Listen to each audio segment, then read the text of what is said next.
जो पार्टी स्वयं ही हवा हवाई हो वो तो हवा हवाई की बात तो करेगी। भारत सरकार के आप इस्पात और नागरिक उड्डयन मंत्री हैं। एक तरीके से कहें कि मोदी जी की जो परिकल्पना है, उस परिकल्पना ने में भारत को बुनियादी तौर पर मजबूत बनाने में जिस इस्पात के जरिए, जिस ताकत के जरिए आप लगे हैं, वो बहुत महत्वपूर्ण है।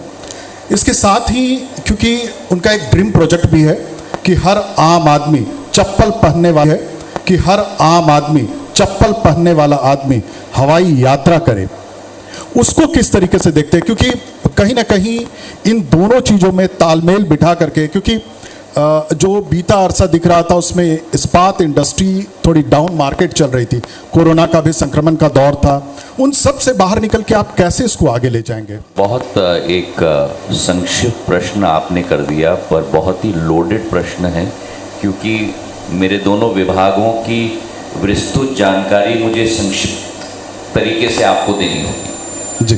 पहले तो मैं कृतज्ञ हूँ प्रधानमंत्री जी का, हमारे राष्ट्रीय अध्यक्ष जेपी नड्डा जी का, हमारे गृह मंत्री अमित शाह जी का, कि जो जिम्मेदारी इन्होंने मुझे दी है। मेरी पहली जिम्मेदारी जो मुझे दी गई थी वो नागर विमानन क्षेत्र की थी। और आप जरूर सही कह रहे हैं कि प्रधानमंत्री जी का सपना था कि उड़े देश का आम नागरिक, उड़ान योजना, कि हवाई चप्पल पहनने वाला भी हवाई जहाज में उड़े। और मैं आपको ये बताऊं कि ये क्षेत्र सदैव लोगों के मस्तिष्क में बसा हुआ था कि ये क्षेत्र चुनिंदा लोगों के लिए तक ही सीमित है।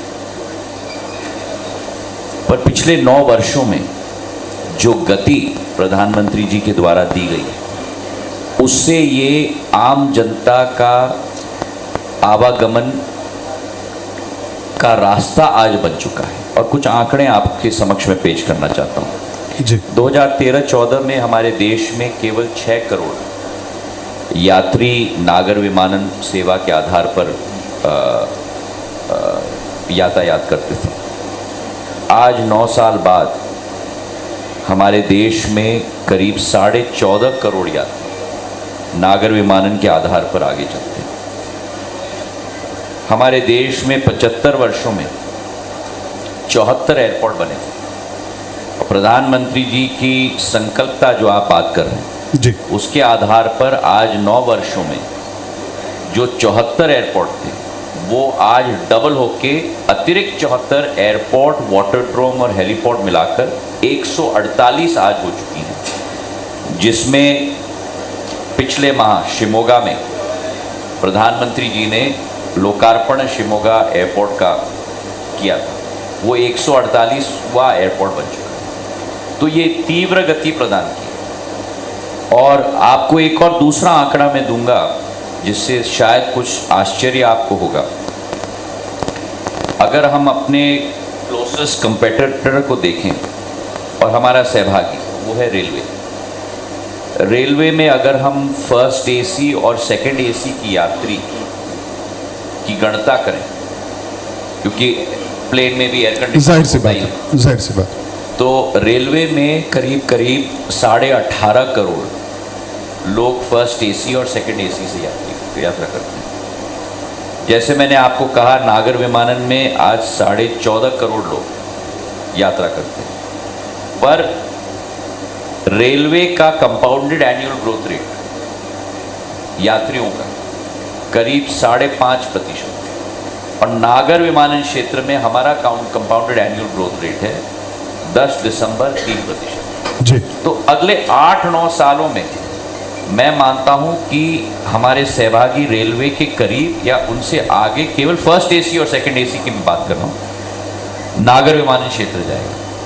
तीसरी बात, 2013-14 में भारत में हमारी फ्लीट 400 विमानों की जी, आज 9 साल में वो बढ़कर 75% 700 विमानों की हो। और अभी आपने और हमने सुना है कि जो प्रधानमंत्री जी का संकल्प था एयर इंडिया का विनिवेश करना है, ताकि देश में हवाई यात्रा की नई सुविधाएं हम लोग दे पाए। उसी के आधार पर एयर इंडिया के विनिवेश के बाद एयर इंडिया ने सबसे बड़ा ऑर्डर, भारत में नहीं विश्व में सबसे बड़ा ऑर्डर एयरप्लेन्स का। जी दोनों बड़े कंपनीज एयरबस और बोइंग के साथ, एयरबस के साथ 250 विमान, बोइंग के साथ 220 विमान, 470 विमान का ऑर्डर $70 बिलियन का एयर इंडिया ने किया। तो अब आप और हम और हमारे दर्शक ही अनुमान लगा सकते हैं कि इस एक कॉन्ट्रैक्ट के आधार पर इंडिगो ने और प्लेन्स ऑर्डर किए हैं। अकाशा 2 प्लेन से निकला था, आज 20 प्लेन में पहुंच चुका है। 1.5 वर्षों में 72 प्लेन्स तक पहुंचेगा। रफ्तार से ये क्षेत्र बढ़ने वाली है और आम आदमी का माध्यम बनेगी यातायात के लिए। लेकिन सिंधिया साहब, और एक और बात मैं कहना चाहता हूं, उड़ान योजना में ये भी सूचना ज्यादा लोगों को नहीं है। जो सब्सिडी के आधार पर टिकट प्राइसिंग में जी उड़ान योजना के आधार पर आम नागरिक उस सुविधा का लाभ ले पाए।